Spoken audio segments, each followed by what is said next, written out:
defines the system of governance in the sense that it's a presidential system with elected component, which is the parliament. Then the Constitution also entrenches all the good values of good governance, including inclusivity, including participation, including responsiveness to people's needs, as well as equity and rights issues. The Constitution also defined the layers of governance: central, provincial, municipal, district, and village level. And that's all defined very clearly, and there's a greater space for civic movement in the Constitution. So linking this to communities, when you look at the Republic, if I want to use it as a comparison, during the Republic time, it's clearly communities are engaged through the elected bodies. This has been, the parliament has been elected. There is a provincial council which has been elected. The municipal council, we worked through many options and processes, but at the end, the last municipal law defined clearly election for a municipal council. At the district level, with the subnational governance policy that was created at the time, the DDAs, the development assemblies, were considered like an interim district council that represent the people at the district level.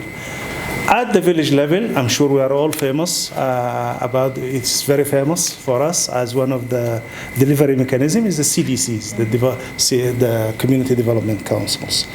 So these layers all through have community engagement through. Communities have roles in discussion. I think we can debate for a while whether this has been the best role that you would have in a democracy or not. Whether these councils do have enough sufficient oversight role on provincial administration or municipal administration, etc. I think we can talk about that. And then when you link this to communities, you can't also exclude the process of planning and budgeting, which is a resource flow across the country. So at the national level, you are aware of the national planning process, ranging from the NDS, the Afghanistan National Development Strategy, and later on, 10 years down the line, there was an ANDPF, which is Afghanistan National Development and Peace Framework. We spoke to over 210 informants, community members, women, men, equal numbers of women and men across different provinces in the spring of 2022 to really understand what have been some of the changes in displacement, what are the capacity of communities to integrate or reintegrate the displaced, and what are some of the solutions we need to be thinking about. And environment here, climate smart solutions will be a key topic for us to discuss today. And I think one of the positive entry points that everyone agrees on, climate change notably, has to be at the center of the agenda on displacement. So I don't want to go much further. You will see through the presentations throughout the day that what we do highlight is the decline in resilience of communities. So we're really going beyond just individuals and beyond area-based approaches to think about what strategies we need to put in place to make communities environmentally, economically, socially resilient in this context. What we're concerned about, and it comes out in our briefs, is also how there are invisible populations within these communities, whether men, women, there are gendered impacts we will get into, people living with disabilities, people from minorities. They're increasingly invisible populations, so some of the traditional targeting may no longer be adapted, and we need to be able to adapt how we targeting within certain areas and communities. We will talk about how climate change is a threat multiplier, and this is something that scientists globally, the UN Security Council, have also flagged at a global level. We see this happening in Afghanistan. Yes, jobs are the #1 priority of communities, but climate change is also, again, listed as one of the key threat multipliers. And again, on every single brief that we research, the voices of displaced women are particularly concerning, but also the long-term impacts on children. So this is just a brief introduction, and as you will see, Risha Solution worked on a number of briefs as well, and so I would like to pass on to Amel to introduce the work that Risha Solutions did. But again, all of these briefs, we'll discuss them at length today. Thank you. Yeah, all our streets are contaminated, imported, from neighboring country that we can produce. And also, let help, the district authority, particularly the municipality, to engage people. In Islam, we are obliged to maintain hygiene, maintain cleanliness. But why we are throwing things, a very fancy car and throwing, the bottle on the street? If the people are engaged, if they are gathered for 3 days, in the jirga tent, and then to identify problem by them, and identify solution by them, and also regulations. And if the regulation is not implemented, what should be done?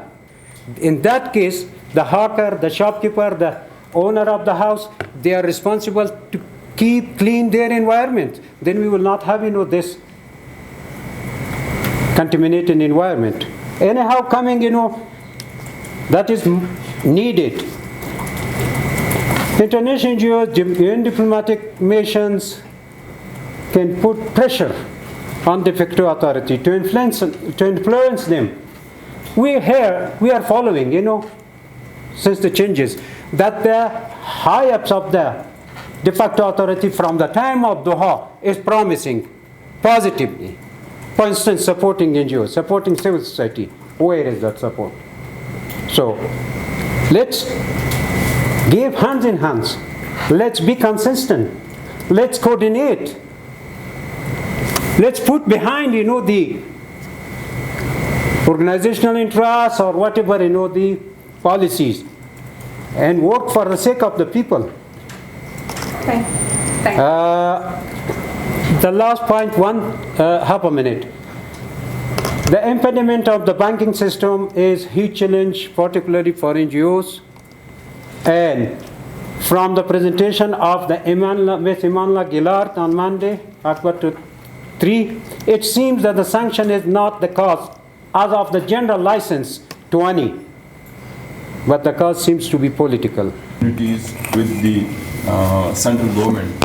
So for that reason, there is a need to somehow manage to engage the de facto authorities so that international donor agencies, NGOs and INGOs at the local community level, and the government representatives responsible to run the financial economic institutions like the Ministry of Repatriation and Rehabilitation and other such economic ministry. So there is a need to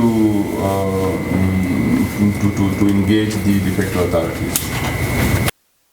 Electricity particularly is an issue for all, but for displaced women particularly. So we provide very clear recommendations also on disaster risk reduction. We provide recommendations on how to reinforce mental health service provision, how to integrate that with the delivery of water sanitation services, with in-kind services and support. So we specifically focus on mental health, on access to services, on climate smart solutions, and we hope these are recommendations that the UN will take forward with civil society to implement very concrete programs and activities in various communities across Afghanistan. اصلا به شما بهتر معلوم است با آخرین تحولاتی که در سال 2001 بعد از 15 آگوست با وقوع پیوسته در جامعه مدنی، در جامعه بین المللی تغییرات آمده و او تغییرات بازی است که تعداد کشور ترک گفتن، تعداد دفاترشان بسته کردن، تعدادی وجود داره، تعداد پس دوباره کارا را آغاز کرده، تعدادی بودن از ابتدا تا به حال دیگه. روی دنمی تغییرات طبیعتا خصوصا موضوع خروج از کشور یا به یک اصطلاح دیگه فرار از کشور، بیجا شده ها، مهاجرت ها، این طبیعتا باعث شده که نگرانی را به بار بیاره و به این ارتباط باید آمار ارقام وجود داشته باشه تا ای که مراجع زیرت تصمیم گرفته بتانه. به خاطر تصمیم گرفتن طبیعتا معلومات ضرورت است، آمار ارقام ضرورت است، بله واقعیت های عینی ضرورت است. روی دنمی ما تصور میست که تحقیق یا انجام دادن. آژانس خبری پژواک انعکاس دهنده حقایق.